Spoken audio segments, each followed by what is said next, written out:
Thanks everybody for joining. As some of you know, or if anybody's watching later after the live cast, this is Creative Lunch, where we have a discussion about life and creativity and people and how we can do a good job of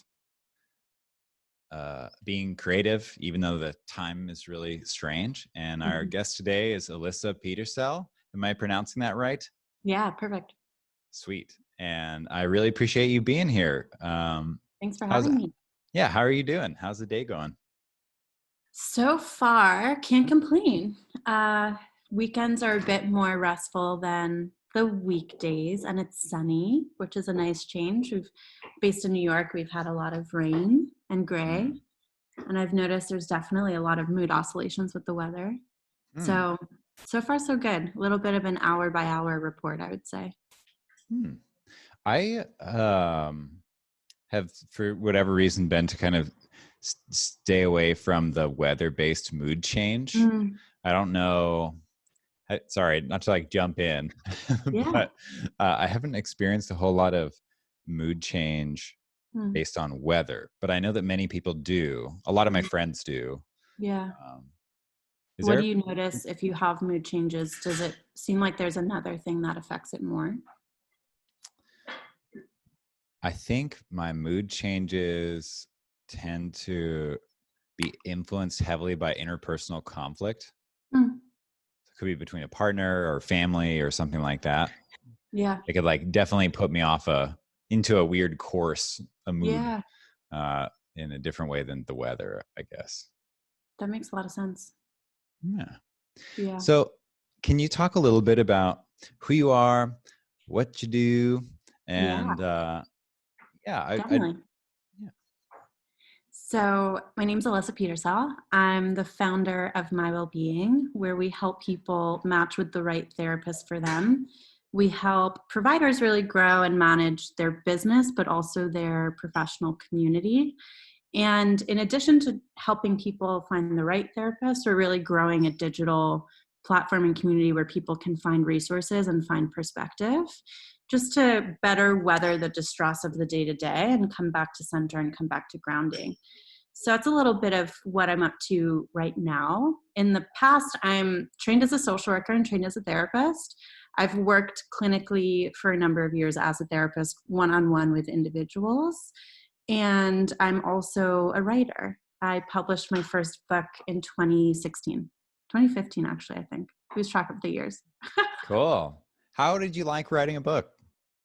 Loved it. It actually, ironically, is what was my stepping stone into social work and into therapy, because the book I wrote is based very much on one-on-one interviews with people and generating, like identifying what the meaning was in their stories and turning their struggle from suffering to thriving, really. And I realized that connecting with people in that way and helping them find that thread of meaning was really important for me, and it seemed to really help them as well.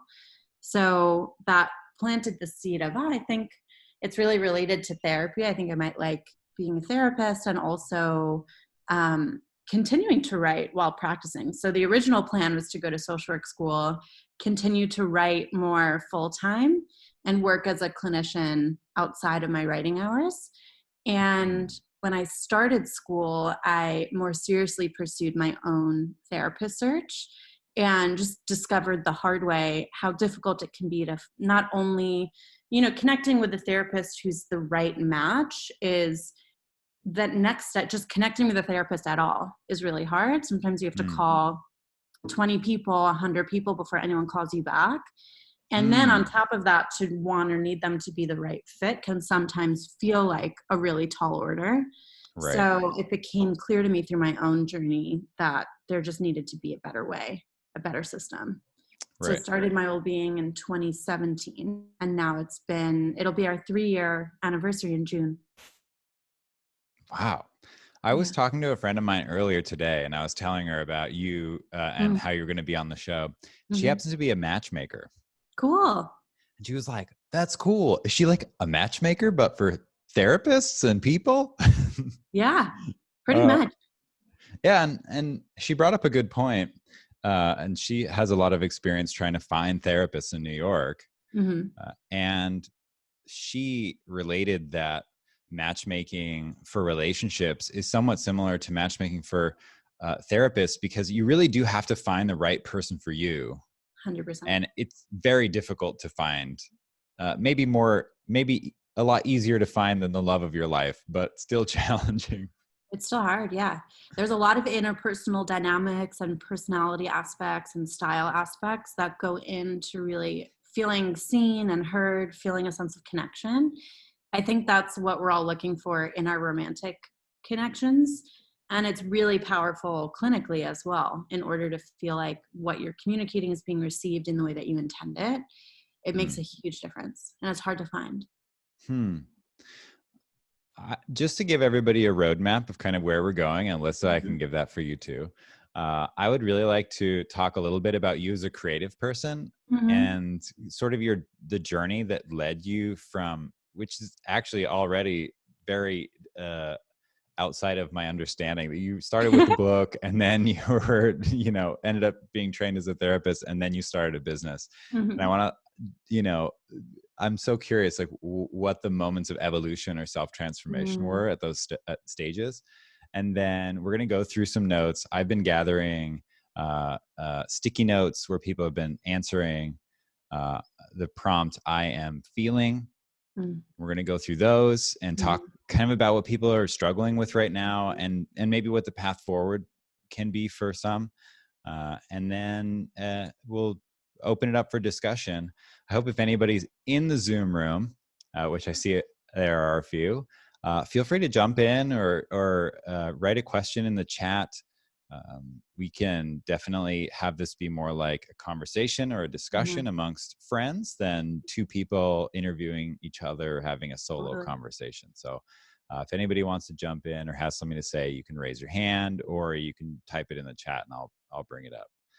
So first, I wanted to just screen share. One thing I like to do is to kind of go on like a screen share journey where we talk about the different entities that we'll be talking about during the show. And so this is your book. I found it on Amazon. And what made you want to write in the first place? Yeah. And then why this?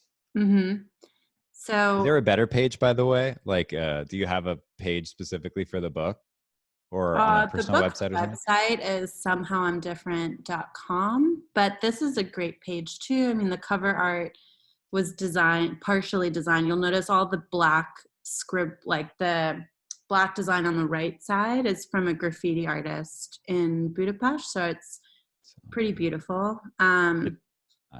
Okay. And frankly, so I have always loved writing. I've always found the written word to be a really powerful medium through which people can process their own feelings, but can also understand the first person experience of others. Sometimes purely through spoken word it can be challenging sometimes to go from immediate sensation and the visceral experience of a feeling into communicating it with words to someone. So therapeutically, this is relevant because if you're having interpersonal conflict or if you're trying to better understand something that you're going through, something like journaling can be really powerful. Something like writing letters or emails can be really powerful, particularly if you don't necessarily ever intend to send them. So you can write to someone who you're actively having tension with, be it yourself or someone else. You can actually write to someone who may have died or may have been an ancestor to process some of the feelings that maybe never got to get communicated and have that as a medium for communicating. Wow. But speaking more directly to writing the book and why, I started my professional career in community organizing at a children's hospital in Chicago. And it was an amazing opportunity. I was one of a team of 3. And our 3-person team was under the umbrella of the broader children's hospital, which had a lot of hierarchy and there was a lot of bureaucracy to weave through. So here we were as a small team with a lot of ambition and a lot of initiative. And I remember being in a very small cubicle on a floor with probably hundreds of other people working toward the greater hospital initiatives, and feeling a bit antsy that there was more that I wanted to do or more that I wanted to say than I had both the physical and agency space to really execute. So at the time, I wound up launching a fundraiser on Kickstarter, which is how I funded the book. And the reward was eventually a copy of the book, but along the way, weekly and monthly updates and essentially a newsletter and following a blog of what was happening week by week and month by month. And so the Kickstarter was responsible for funding the book, and it empowered me to be able to actually be in Hungary for about 9 months. And this book is about third generation Holocaust survivors and how they have rebuilt and continued to hold on to certain aspects of Jewish tradition in contemporary Hungary, but also how they've innovated and creative ways that they're recreating culture and what Jewish culture means to them. Wow. So in their own way, they're all creatives, and there's 21 different people and different life stories that are featured in the book. And the process of generating those stories was both, diving headfirst into what Jewish life was and what it looked like there. So going to festivals, going to community centers, visiting people at their place of work. And then it was also like engaging in any politics, any initiatives like that. So what was especially interesting is that this was a time, and continues to be a time, where a lot of the political current events and economic current events in Budapest were not 1000% in favor of Jewish life thriving. And yet there were all of these initiatives on the ground of people banding together and working together. Are we looking at these pictures? I'm going through photographs on the website. Are these the pictures that we're referring to of life in Budapest? Yeah. Cool. So I just wanted to make sure that I'm... this is the temple in Budapest, and that's a rabbi in Budapest. His story is that this is a restaurant called Mazel Tov. Sorry, I'm going too fast. fast. No, that's okay, yeah. So this rabbi is one of the 21 stories that's featured. And what's also really amazing about the various stories is they cover different age ranges, different experiences. So for example, this person is a little bit older than the average story. The average story is someone who's like in their early 30s. So his relationship to, the Holocaust narrative as well as contemporary politics and economics is a bit more cautious and conservative than some of the folks who were a little bit younger, were a little bit more rebellious and a little bit more artistic, which is really interesting. And the next picture is a good example of, it kind of feels like something that you might see in Brooklyn or something like that. And the restaurant's called Mazel Tov, and you see like the top left is a piece of art, and they would always around the restaurant feature different Jewish artists, which was great. And this is live music as well that was featured there. And there's a combination of indoor and outdoor seating, and you can gain a sense of the culture being this really like hearty, healthy blend of honoring tradition, which is how they, they'd incorporate art and artists that were really speaking to elements of the past, while also integrating moments of the present. And it doesn't feel like something that's outdated or crusty. The string lights and the exposed brick and all of it just feels really creative and up and coming and warm. So I was first exposed to the culture there when I was actually in a senior in college. And I had read a lot of headlines as a way to try to familiarize with culture on the ground, which were all extremely negative about politics and economy and all those things. And then I went and had the privilege really to interact with some of the people who were leading some of these creative initiatives on the ground, and felt a really renewed sense of optimism and community and growth. And I felt really pulled to try to highlight some more of those stories that were in my opinion, a bit more reflective of what was really driving people on the ground. So you had the idea to write a book first and then you explored, or you were in Budapest, realized that the stories were so amazing and then wanted to capture them? Kind of what came first? Yeah, so I was there first for a week, and then I had the idea, which actually started as a video documentary, and then returned to the States, started working at the Children's Hospital, and the planted seed never really left. You know, I kept visiting it and revisiting it, and I decided then to do some fundraising around it. Right. And once I had completed the Kickstarter campaign, then I returned to Budapest and stayed for a number of months to do the interviews.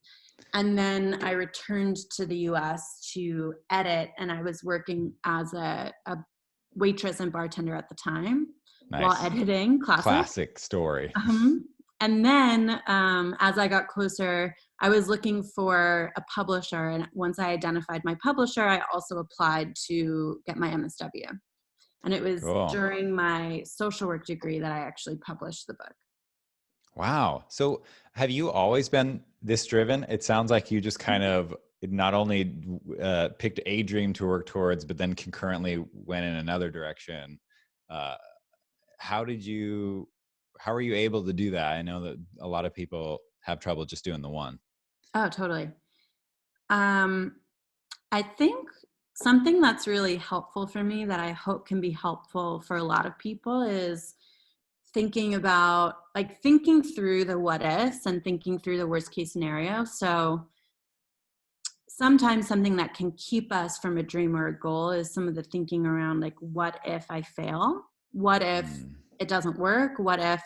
So sometimes I think those things through. And in this case, I was working at the Children's Hospital, and of the million options that exist in the world, the ones that seemed clear to me, like the fork in the road, seemed like, well, I can try to do this fundraiser, and then if the fundraiser comes through, I can go and do this creative project, or I can continue where I'm at.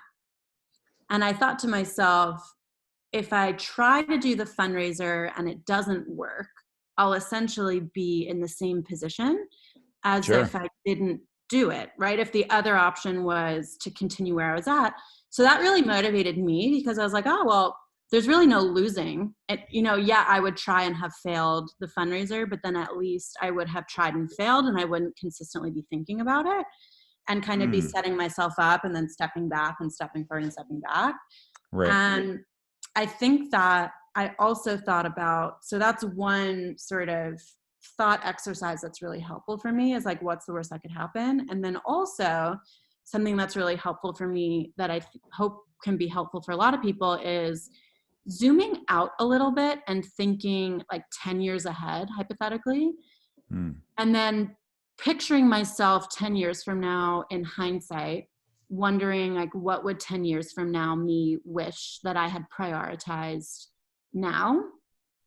And honestly, I think like seeing Click at some point, that Adam Sandler movie, was like the first time that I started thinking that way, where like, it's maybe one of my deep-seated fears is like waking up when I'm 80, if I'm lucky to live, you never know, lucky to live that long. Sure. And you feel like you've kind of gone through the motions or fast forwarded your life, and you don't really feel like you've taken risks or invested in the things that you wanted to invest in. So I try pretty regularly to, when faced with a fork in the road or faced with some sort of decision, is like weighing both, what is that, if I play that out, what does that look like in the present? And then also, what does that mean to me based on my values, like in the future, looking back? So in this particular decision, and thinking back, I was like, especially if it doesn't work, I'm in the same position, I will want to have tried looking back. And then a third thought exercise is also, and I'm mentioning all of these in the effort of, these are things that all of us can apply if it resonates, thinking through like, what would I tell a very close friend if they were to ask me like, what should I do?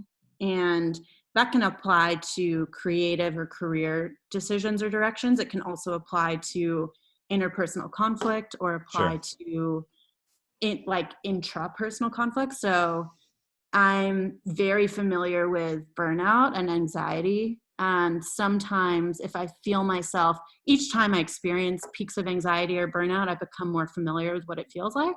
I think the first couple of times I kind of pushed past my boundaries just because I had never been in that territory before. Right. And then things got really uncomfortable. And then when I recovered from that, I was like, that's what that feels like.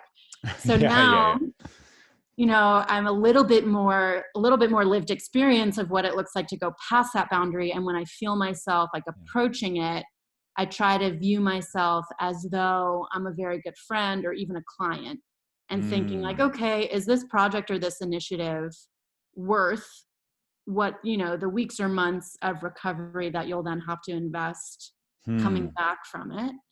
Or can you afford to, do you need to extend a timeline? Do you need to create more boundaries? Like, can you afford to invest a little bit more in slowing down right now, or in doing whatever it is you need to do to kind of, if you feel like the pot of water is like very close to overflowing, right? What and how can you, you know, reduce the water in that pot a little bit? And ultimately thinking, you know, a couple of weeks or a couple of months ahead, which is going to be better holistically, both for you and for whatever it is that you're working on. So if it's, again, like a business decision or a relationship decision, is it worth it to go that extra mile right now? Sometimes it is. You know, if you're running a startup, for example, sometimes you're fundraising and you're very close to closing a certain amount of funding that might be really make or break for your business. And you have to sometimes think like, if it's life or death for the business, what can I do to try to, you know, push forward and not burn out? But I would venture to say 99 out of 100 times, whatever it is that we think is life or death or super urgent or super important can be either extended by a couple days or a week or a couple hours to like take a breath or do whatever you need to do to kind of reground. I know I have these like crazy moments of urgency where I think to myself, I must do this right now. And I send out a text to like 5 people saying like, hey, I need this like immediately. And then, you know, I don't get it and I'm upset about it. And then, you know, I'll get it by that afternoon, but then I'm so, you know, in a tizzy about it that I don't even make whatever I was asking for. And then the next day I end up doing it later in the day. And I'm like, I could just ask people to send it to me in the morning. Yeah. It wouldn't have been that big of a deal, but I just, you know, made up this construct in my mind. Yeah. We live always in the narratives that are in our mind, and those narratives are almost always editable, and or it's important, I think, as well, to have a lot of patience and compassion for example, in the example that you share, to almost expect that we're going to have to edit. We're not going to get it right the first time. And I think what's more important than getting it right the first time is to just consistently be learning. So for example, I think that what you went through, the process of learning, like, I can ask for them in the morning, is invaluable. And that actually maybe some of the frustration, it is a little bit of meaning generation, right? Because some of the frustration that you went through probably wasn't comfortable. But at the same time, it's now helped you set up for learning the next time. And that's a little bit of how I view any of my own like anxiety or burnout or anything like that. Was definitely incredibly uncomfortable in the present moment. Hello. But it's invaluable learning, and it makes us stronger. And that is very hard to hear when you're actively going through it. I'll say from first person experience, you know, all of that, those one-liners about like, you'll be better for this. It's like, yeah, okay. Like, right. Like, please. You could say that now, but right. It sucks right now. Yeah. So, you know, I think sometimes the sound might sound silly to some, but sometimes going full circle to the writing exercise, like writing letters to ourselves in our lowest times and in our highest times, can be really powerful too, because sometimes when things are feeling really good, we think about the lowest times in a really out of body way. And we're like, I don't know how I don't think it wasn't that bad. And then sometimes in our lowest times, we think about the highest times and we're like, that's never going to happen again. That wasn't me. I never felt that way. Like I've always felt this bad. But if you can read something from literally yourself in your own words, it can be really grounding and can help you hold both ends of the spectrum if you happen to be on either side. So a tool, it sounds like, to reduce the peaks of highs and lows is to, at certain stages, write how you're feeling so that you can create more balance for yourself in the middle areas, or like if you're Absolutely. like in a low. Yeah. That's cool. Yeah. And I think even writing relatively regularly can also help, if you're experiencing anxious or depressive symptoms, one of the symptoms of that is a feeling that it will never end. And sometimes, say 3 out of 5 days, you feel like a 6 out of 10 level of stress, and 2 out of 5 days, you're at like an 11 out of 10, right? And on those 2 days, it feels like, I always feel this way. This is impossible. It's never going to stop. But if you had literally on paper, it's almost like evidence that, well, actually, 3 out of 5 days, you're doing okay. And there might even be days in there when you're like a 2 out of 10, right? Or you're feeling actually like elements of joy and connection. Then you can counter your own internal narrative about, this is never going to end. This is always going to feel this way, by looking at, well, hey, actually a couple of days ago, I was doing okay. So I can maybe trust that this is a little bit cyclical and there will be another side of the cycle. I just have to be a little bit patient with it. Sure. So that we can advance to our different stages of the day, I have one more question about the journey. And then I think what we'll do is maybe jump in and talk a little bit more about how you started MyWellbeing towards the end, which would be a great time so that people can find out how they can get in touch with you and your company, and maybe find a therapist if they're looking for one right now. But I kind of want to jump in and talk about some of the notes. But before we do that, I'm still curious. So I've never done a Kickstarter, and I've just kind of been really lucky to fall into success. Just being I guess what I would consider being at the right place at the right time, which I think is a construct that's like, it's a one-liner that's not quite accurate. I think luck comes from being somewhere all the time, and then eventually it will be the right time. So if you're there enough, the right time will come, but it requires work and perseverance. Anyway, for you, when you were thinking about doing the Kickstarter, like, how did you even know that was a possibility? So JD actually, he wrote a children's book, which is out now. And I actually can't remember the different methods that he went through to make it. But for you, what was your, really, you thought to yourself, I'm going to write. And then was there a friend or a mentor that told you that? Did you read a Medium article? Like, how did you get that nugget that allowed you to have the agency to do a Kickstarter campaign? Yeah, that's a great question. It's a great question. I don't know how I originally discovered Kickstarter. The concept of crowdfunding was, at least in my experience, toward like the beginning of my exposure to it. Okay. And the decision for me was more about Kickstarter or Indiegogo and less about, will I crowdfund? And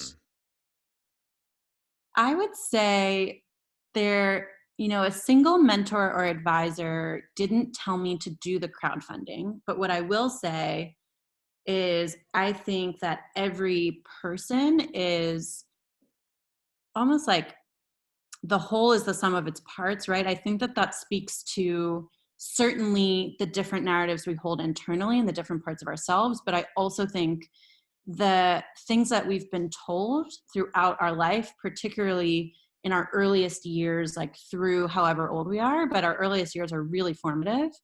Granted, I'm a social worker. I'm a little biased in thinking that, but I have been really privileged to have people in my life. The predominant narrative has been, you can do whatever you put your mind to.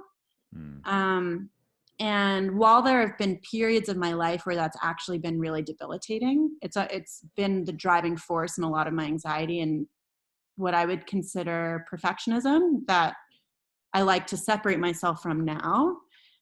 I think it also is a much more empowering narrative than things like you are worthless, you're nothing, I don't love you, which are unfortunately incredibly common narratives across the world. So that's just maybe a really existential way of answering. There wasn't one given person who was like, do Kickstarter. But I think at the time I was 20 maybe. And that's 20 years of being fed a degree of confidence and self-assuredness that when spotting a resource or when spotting a problem, my instinct was always to problem solve. And I would say the entrepreneurial nature of that is really core to my temperament. And I personally believe that nature and nurture really combine for most of the outcomes in our lives. So I definitely have a nature that's really proactive. Like in college, there was the natural disaster in Haiti, and I wound up making bracelets to raise a bunch of money to go give to the Red Cross. And that's just another example of, in both cases, the thought process was more focused on, the first question was kind of, what is within my capacity? What am I good at? And then the second question was, how can I leverage what I am as a unique individual am good at to make a difference for other people? And then the third question was, how does one do that? Right? So then it's like the ample Googling and blog reading and podcast reading. And frankly, with the Kickstarter, so with the bracelets, it was like, I'm going to go to the craft store, make a bunch of bracelets and put myself in the lunch area and just sell as many as I can and donate them. Right. And I was kind of like, it was the same, like, what does failure look like? I sell one, right? And it just felt so inconsequential that I was like, let's do this. Like, yeah. And with the book, it was like, oh, if I don't raise the money, at least I try. It felt so like the potential benefits of doing it successfully so far outweighed the consequences of not doing it successfully. How many bracelets did you sell? So I wound up raising like $12,000. Amazing.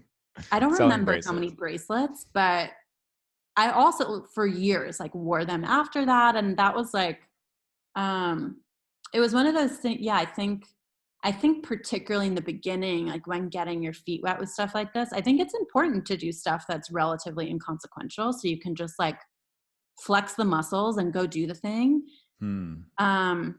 I think a lot of more like recent anxiety and some of the burnout is now, and we'll get into this a little bit later, but with the stage that MyWellbeing is at, it feels way more consequential if things go wrong, especially because like we want to be a resource that's very helpful for people who are going through very real things day to day. And to mess that up and it's a huge, we take a lot of responsibility for that. And it feels really badly if anything goes wrong. So both for us and the person receiving that, right? So I think it takes a little bit of like incremental, the same way you would with a physical trainer or something like that. You have to like build the muscle to be able to go from 1 to 100, to go like step by step. And with the Kickstarter in particular, I learned so much along the way. And I think that's probably true of literally everything. Like, I would have approached it quite differently. If I were to do crowdfunding now, I would approach it quite differently than I did at the time. You're ready to jump into some sticky notes? Yeah, let's do it. So there are some that I want to get to for sure. And the way that I'm going to end up doing this so that we can do a full screen to pick from some is going to be, we'll see. Let's see what happens.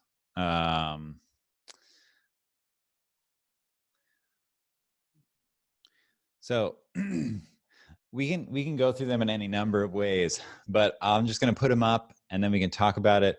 I might jump around because there are certain ones that I want to make sure that we get to, but this one in particular I picked out because right now, and I think maybe this is, I don't know how you feel about it, but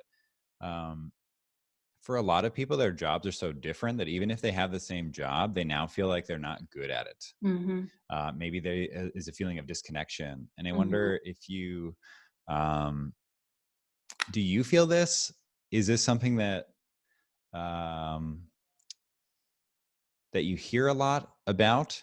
The sort of like, you're still probably doing a good job at what you do, but now it's just different. So you don't feel as skilled because you're doing new things. Yeah. I definitely relate to this. Our team worked in person. And then when we first started to hear about some of the COVID stuff, we were like, let's work the remainder of the week from home just in case. And then that turned into months from home, right? Whoa. So I definitely feel like I've been learning on the fly, and that can lead to a feeling of vulnerability and unpreparedness for my team, which then there's my team, and then there's the people we serve, and there's a for sure ripple effect from one to the other. So 1000% can relate. And what I would say is, number one is expectation setting. None of us are prepared for what happened and is happening actively. So I would say it's important for us to, as much as we possibly can, practice compassion for ourselves, that it's actually normal that we don't really know what we're doing, and that we're learning. So again, coming full circle, like similar, I think the goal should be learning more so than perfection or good, and that we shouldn't let perfection be the enemy of the good. So I think there's a lot of room in setting our expectations. I also think communication is more important than ever. So what that looks like for me is having more check-ins, more opportunities, both with my team, the therapists we work with, and the clients we serve, around like, how is this going? And cross-checking our own narrative. In this case, the person's students may be feeling like they need more, or they may be feeling like their teacher is doing an exceptional job. And until we ask, we don't really know. So it's possible, best case scenario, that the students actually turn around and say, like, you're the best teacher I've ever had. I can't believe how agile you're being. This is amazing. And then that can ease some of the self-criticism for sure. And even if they say, well, actually, I could really use more tutoring support. This remote learning is not the way I like to learn. Or I could really use more emotional support. I feel like I'm having a really hard time and I don't have an outlet for that. And of course, in this particular case, depends on the age, right? Like, students who are 2 or 3 are not going to have the same ability to communicate that as high schoolers, let's say. But you could ask the parents, for example, have there been more tantrums? Have there been, what changes are you seeing? And all in the interest of learning, that even if you learn that something needs to change in content, in structure, you can then in the next couple of days or next couple of weeks show up in a way that that the people you're working with are really asking for. Yeah. And then always, I think it's important to practice boundaries and to recognize that your entire worth is not dependent on your job performance. You're worthy as a human, independent. Even if you were a horrible teacher, you are still worthy as a human. And to both remind yourself of that as often as possible. I think our culture is very work-centric. So if we're not getting whatever the equivalent is of an A+ at our job, we feel like we're unworthy. It's not true. We're not on this earth to do our job well. And frankly, even having this concern to me shows that you probably are quite a good teacher. To even be thinking to yourself, I'm worried that I'm not showing up for my students in a certain way, is a mark of a great teacher who really cares and really has empathy for their students. So I think there's definitely a lot of learning, but fundamentally, even if nothing changed, like, you're still just the way you are. Yeah. So this one, I am feeling like I don't know which way is the right way. So I in particular have this, I don't know what you call it. Like obsession with the righteousness. Like what's the right thing, or am I doing the right thing, or what's the, I'm like picking apart like little tiny pieces of a scenario of like, did I do the right thing in that specific moment? And I wonder, for someone that's feeling maybe directionless, there's a couple notes that are about, there's actually many notes about purpose, about meaning, about the direction that people should be going in. And we don't have to dive too far into this because I'll bring up another one that's more about purpose, but just in terms of direction. So far already, I think that you've laid out a bunch of really interesting perspectives about how to choose a path towards something instead of trying to be a perfectionist and thinking about like, what's the best thing that I can do versus what's something I could do. Yeah. And I don't want to put words in your mouth, but I'm curious if you feel like that's, I resonate with this one. I think this is also one of my core, if I had to identify like 5 drivers or fears or things, like if I'm caught up in either anxiety or indecision, this is one of the things that, can spiral. And by nature of that, some things that have helped me that I hope are helpful for anyone listening now or later is sometimes it's helpful to set aside explicit time to map it out. Like to go to a Google Doc, go to a notebook, go to a whiteboard, and just like literally brain to anything and everything that's an option, create a bullet list, and then take a couple hours to flesh out each of those bullet points and be like, what would this look like? What would it look like in 1 year, 5 years, 10 years? And almost complementary to that is try to take some time to almost have like an offsite with yourself. So try to create a space where for at least 30 minutes or an hour before doing this activity, you're not really in a super cognitive space. Maybe you're like reading a novel, maybe you're coloring, maybe you take a walk, something that is able to like transition out of problem solving mode. And then almost like close your eyes and do some visioning around like, what am I doing 5 years from now? And just try to literally think about like, where am I sitting? What am I smelling? What am I seeing? How many people are around me? What am I doing? Might be helpful as a place to start.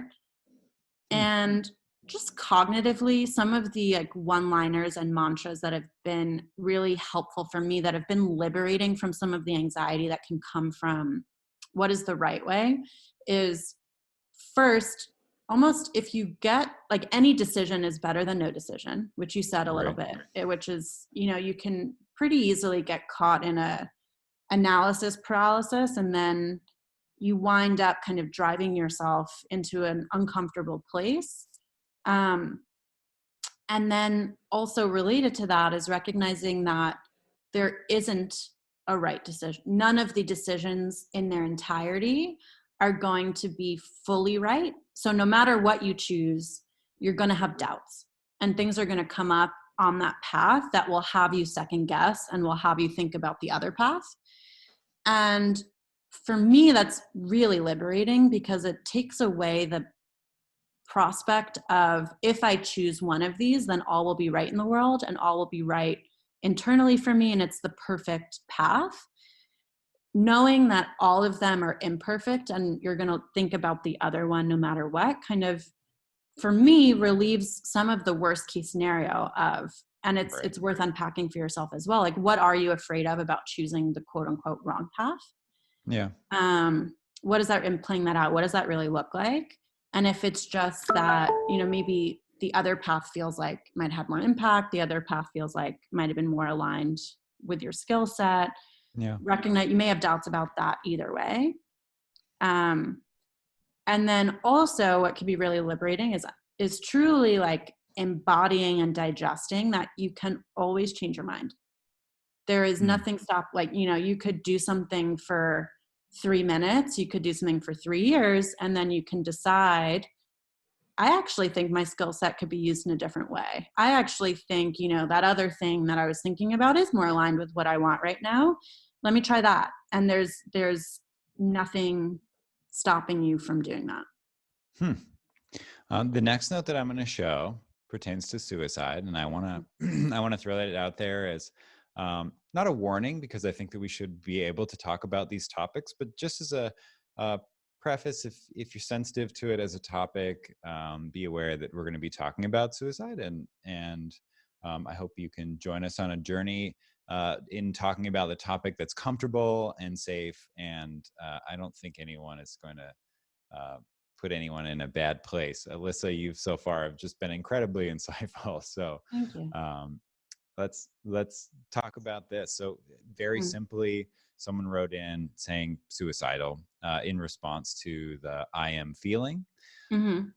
And I think, at least for me personally, I've had friends die this way, and I'm really sensitive to it. I almost anytime somebody writes something through my platforms about suicide, I reach out to them and say, hey, would you like to talk about it? Is there somebody that I might be able to get in touch with that can help you feel better about this? And I just was curious for people that are feeling this way, or they maybe have never had thoughts about this before, but are starting to think about it because of the desperation of the situation. Maybe respond to this in any way that you like. I don't want to contextualize it too much, I guess. Yeah. So something that's important to remember, whether you're feeling suicidal, which is something that you have felt before, or something that's new, and you can really insert any cognitive or emotional reaction to the current situation or any situation into the same perspective or advice, is there is likely a very reasonable reason for why you feel this way. And it's okay to feel the way that you're feeling, and to the best of your ability, try to create space to feel it in a safe way. So when it comes to suicidality, I think it's really important to have people you trust, who you trust are listening to you, who are trying to understand you, who care about you. They're as support systems. So, and suicidality has a spectrum just like anything else. If you are feeling in a way that you're very close, you've created a plan, or you're very close to, really seriously considering taking your life, I think it's important to visit a therapist, or visit a psychiatrist, or visit an ER crisis center. If you are contemplating death, contemplating what might committing suicide be like or look like, or contemplating would it be easier if,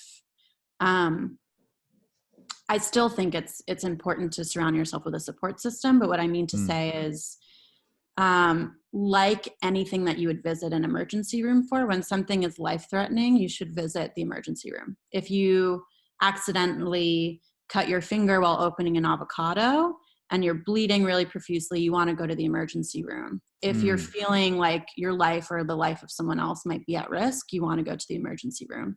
It's best practice for life preservation, and your life really, really matters. And I ask you, or invite you, to trust that that is true, even if it doesn't feel like it right now.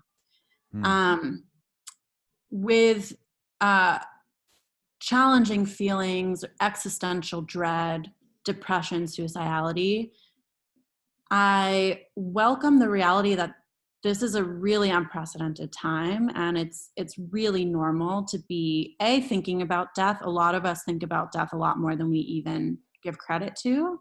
So I want you to know that you're not alone. And also, sometimes we can pile on friction and shame and anxiety and depression on top of feelings of anxiety or shame if we're having anxiety or shame about the feeling itself. So if we're feeling suicidal, and then the counter thought internally is, but I shouldn't be feeling this way, and blah, blah, blah, blah, like, how do I get out of this feeling as soon as possible? The physics of it are that feeling may actually come back that much stronger. It's trying to express itself. So if it's met with a lid on top of the pot, then it's like, but I want to have some air, and I need to talk about this. So I would invite you as much as possible to see, are there outlets through which you can talk about it or express it? Maybe it's art, maybe it's therapy, maybe it's a support group. That it could use some air. Right. And in general, really for everyone to put together the supports that resonate most with us, to try the best as we can to elicit experiences of groundedness and joy in between some of what are probably inevitable feelings of depression, anxiety, dread. Right. And how we experience that joy is different for everyone, but just trust and know that you deserve that. And if the majority of your experience, if the experience of the darkness is far outweighing experience of the light, know that you don't have to bear it on your own. It doesn't say anything about your strength or weakness as a human to ask for support. And you deserve to experience as much light as darkness. The darkness may not go away completely, but it's worth trying to experience some light too. Before we move on to the next one, I wonder, I was listening to, have you seen Midnight Gospel by any chance on Netflix? No, I haven't. It's an existential journey. It's very interesting. It's an interview show that has animation that's attached to it. Also, I realize that we're probably going to go over time. If anybody needs to go, or if Alyssa, if you need to go, let me know. This conversation, I think, is really rich, and I'd like to be able to get to some of these other notes. Are you okay with going over time a bit? Yeah. Perfect. So, one of the things that one of the guests on this show I was watching said is that sadness is a beautiful flower with a bitter root. And I was just curious, out of context, that makes me think when I hear that it's okay to enjoy, or it's okay to experience these emotions like sadness or depression or anxiety. If we really look at them, they're one of many emotions that we can experience. Just like as you're walking through a garden, there might be flowers that you enjoy and there might be flowers that you don't enjoy for various reasons. But in a way, all of them are beautiful. Do you feel that way, or? Yeah. And I think it's interesting. I think it's, but I agree with you that not only is it okay to experience sadness, but some of the way that I interpret what you shared is that the root being bitter, it's okay that it is not enjoyable, but that sometimes it's a little bit necessary in order to experience some of the beauty that can come from the part of the flower or plant that we see and we enjoy. Sometimes there's a bitter root behind it that was, the path we needed to go through to get to that place that has more light and more color. And something that I really experience is every time I go through a low, I feel like I have a broadened capacity for empathy, and I feel like my human experience has broadened. So even if it's not comfortable, which it almost never is, I would not say that I enjoy the feeling of sadness or depression or anxiety. And I think some people do, some people don't. Huge range of experience. But I do think they've been really necessary for my personal and interpersonal and professional growth. And I think that they've all really made a lot of my relationships a lot richer, both with myself and with others as well. I've got the next note queued up. And I think while still a troubling topic, I think the question that I have for you that's based on this, I was recently ordained as so that I could marry two of my friends, and I was really excited about it. And I know that they're really excited about getting married, and their wedding was supposed to be in July, and they postponed their wedding. And I'm curious if people, I assume at this point, anyone that has an upcoming event is prepared for it. Like they're not sure if they're going to have to do it or not. And I wonder how people should go about handling anxiety? Is it should people be feeling anxious, or should they replace that with like, what you said earlier about, right, thinking about what the worst case scenario is, and then planning for that, and then ending up moving forward towards whatever it's going to be, rather than being anxious about what might be. Anyway, I'm not saying this the best as I would like to, but when somebody says prepare for the worst but hope for the best, is this a situation that's like that? Is that the way people should be thinking about future events? Yeah, so this is also going to be the social worker in me. I almost never think there is a should. The word should always indicates to me that there is something else that could be processed there, or that we could practice curiosity with. What I would say is that any way that anyone is feeling about anything that they have to postpone, they should welcome and see if they can create space to really feel that thing thoroughly. And frankly, it's not always viewed this way, but to postpone things, or when reality is different than your expectations, or you experience shifts.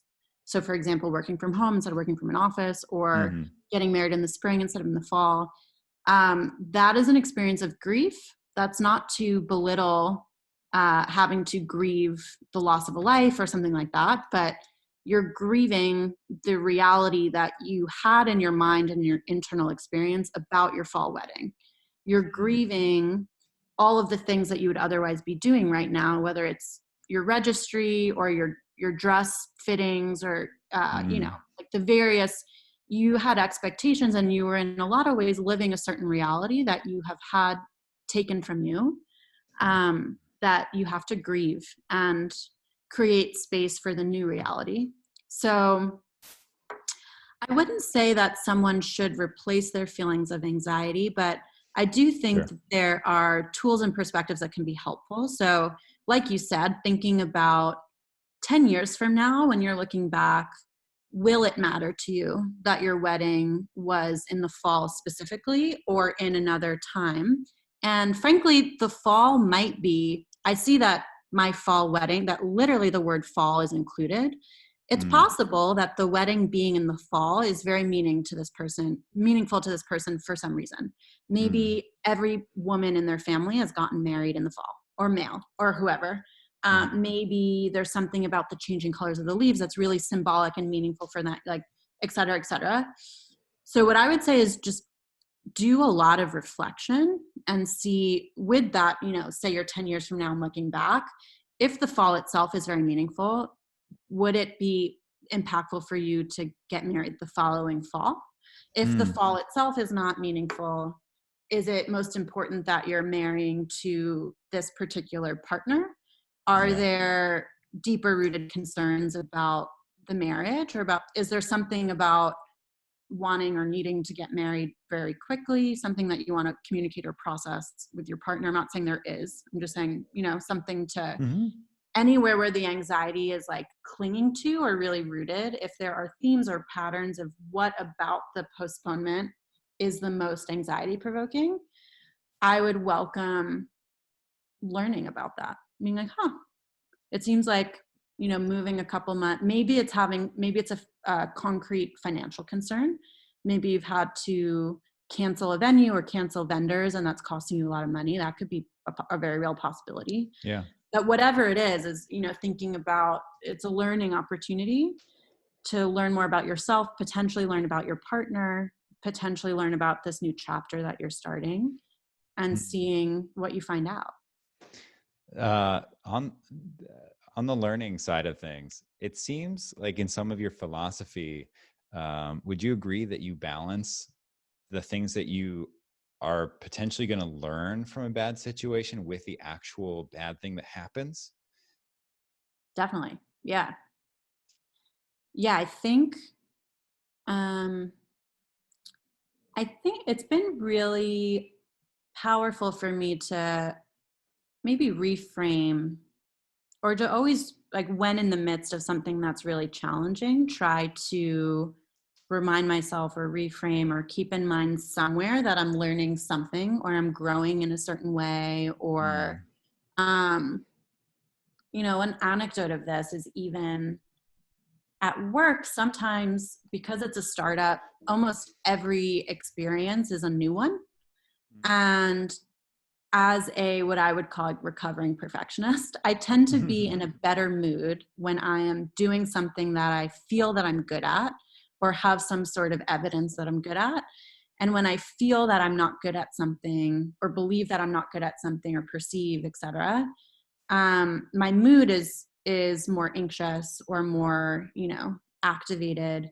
And particularly in the beginning, when it's the same with the episodes of anxiety, when it was my first couple times experiencing that, I felt the anxiety or the perfectionism and I didn't really have a frame of reference for it.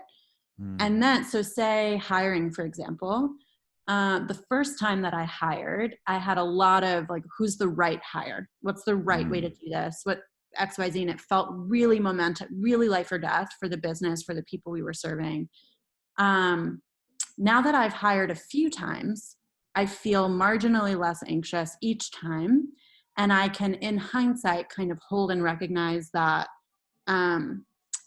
that anxiety is coming from a place of not having a ton of reps doing this, for the same like physical fitness analogy.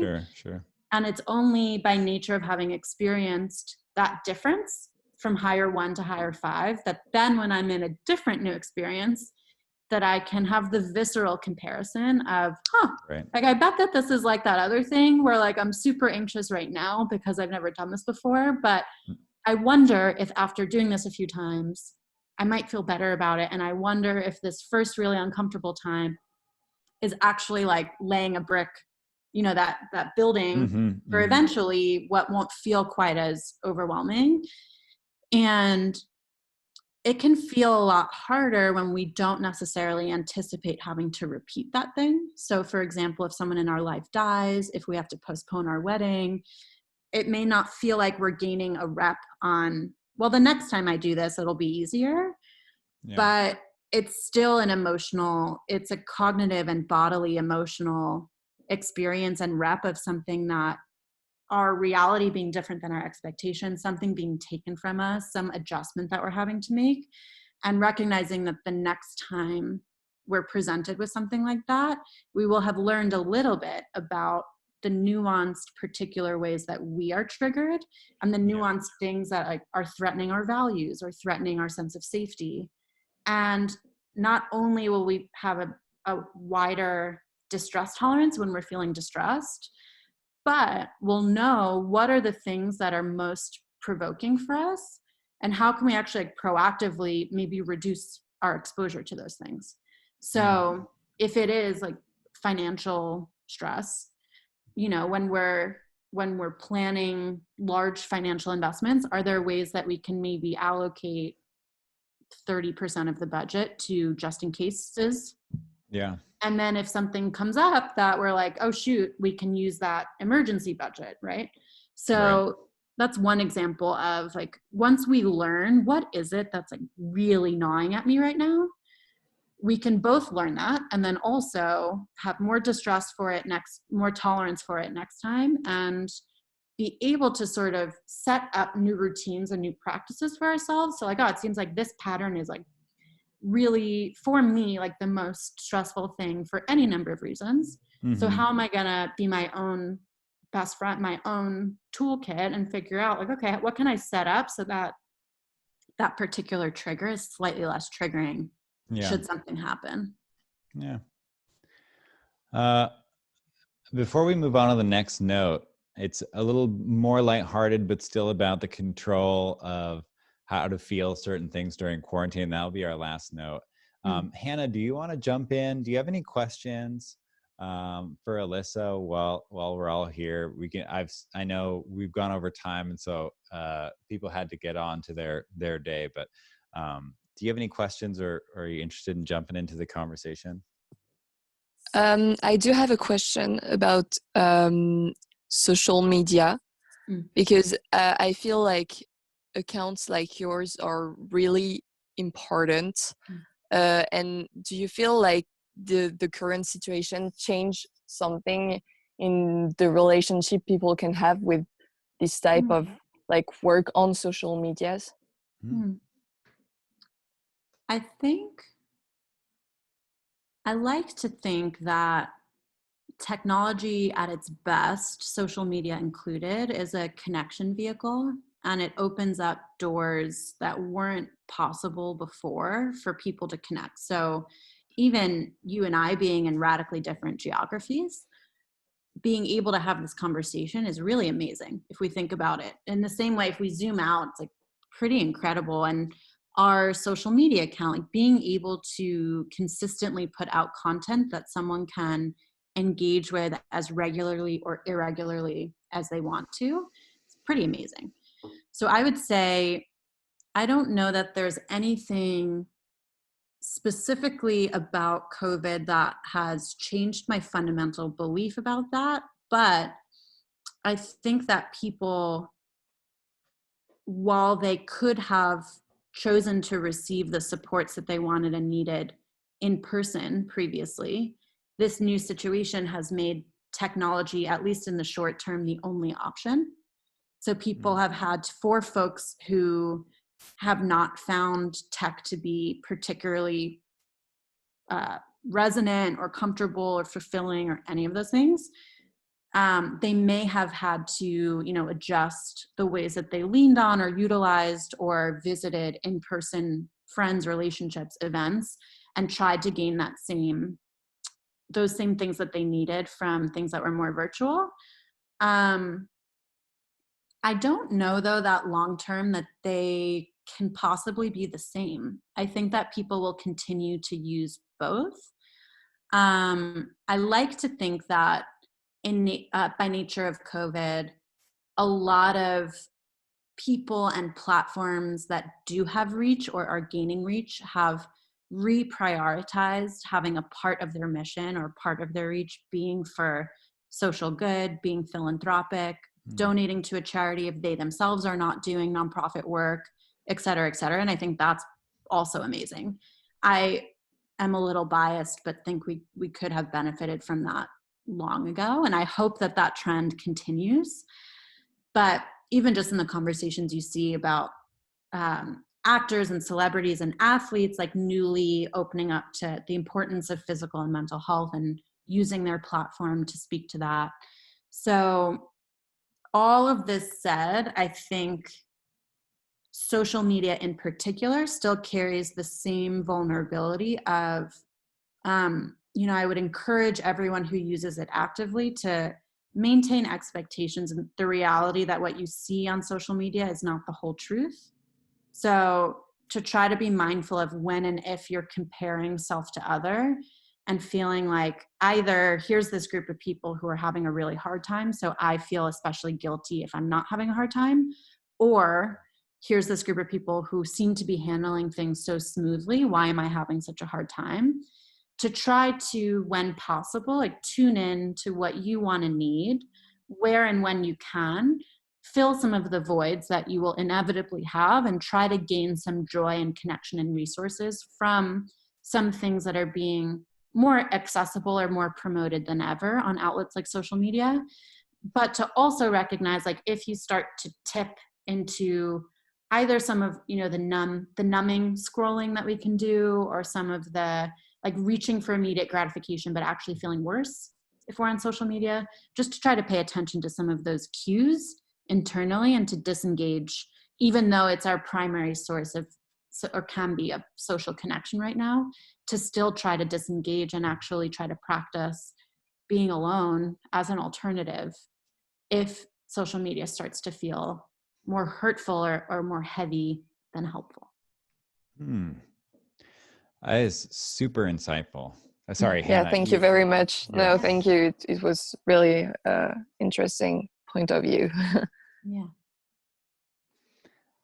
Why don't we move on to our last note, and then we can share how people can connect with you.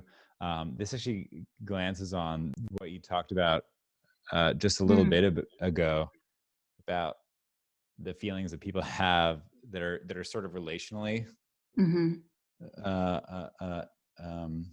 they come, it appears because of the relational difference between different people's experience. So right. What do you think about people feeling bad? Should they feel bad? It sounds like you don't think anybody should do anything, but I'm going to work on it. Similar to the feelings of anxiety. I think that it is normal to feel badly about doing well right now. I think the narratives we're being fed through mainstream media are extreme, extreme, extreme suffering. And it's important that we hear that. And we, I wouldn't necessarily encourage going completely into the dark or completely under a rock. I think it's important to be somewhat mindful of what's happening. I'll asterisk that with being mindful of what your capacity is to take in that information. So for example, if you're a frontline healthcare worker, you might not need to read the news 24/7 to know, to be an active participant in what's happening societally, versus if you happen to be most of the time in something that's relatively disconnected, it might be worthwhile to tap in every now and then just to stay engaged, stay mindful about what's happening. All of that being said, I think there are aspects of quarantine that may be like very important and very needed reminders, or things that set up more almost required boundaries that may have been otherwise very hard to set yourself. So for example, people who are used to working 100 hours a week, people who are used to maybe working 40 hours a week, but then have a back-to-back social calendar anytime they're not in the office. It's very possible, normal, likely that aspects of slowing down have been incredibly restorative for your mind and body. And what I would encourage is to try to, similarly, practicing the reflection and curiosity. What about quarantine has been good? What do you think you can hold on to when things return to quote unquote normal, and to be determined how exactly that looks and feels? And as Hannah was mentioning earlier, sometimes reopening looks and feels very different than how we expect. But thinking forward about what are your new non-negotiables about things that you want and need to be your best. And then if you feel that you're feeling bad, if you feel either healthy or wealthy or any sort of privilege and you're feeling badly about it, I would do some of that curiosity work around why that might be. But if you're finding that your capacity level is more than what you're having to give at the moment, if you have more energy or more resources or et cetera, and you want to give some back, this is among one of the best times to identify a volunteer effort or an organization to align yourself with. If you have a particular skill set, it doesn't have to be in healthcare. If you're a really epic designer, you can go design for a nonprofit pro bono that probably really needs it, and that could have a huge impact on the people that they serve. So I wouldn't necessarily say you have to reinvent yourself or but really be thoughtful about, am I feeling badly in a way that, is there curiosity I want to practice there about why is that? Do I find that there's either more time or more resources in any way you define that I want to recycle and give? That there are probably a lot of folks who would love to meet you and work with you. Alyssa, thanks so much for being here. This is really wonderful. To anybody who's watching, if you're interested in getting in touch with Alyssa, I think probably one great way to do that would be through MyWellbeing. Is that right? Yeah. So here we have your website. I know it would probably be easier if you screen share it, because then you can walk us through. But there's just like a ton of really amazing stuff here. If you're looking for a therapist, you can get connected with someone, especially right now. People are going through a lot. And do you want to talk a little bit about MyWellbeing? And if you want to actually do a screen share and walk us through the website, that would be cool. I don't know if you're interested or able to do that. Yeah, so let's see. I can.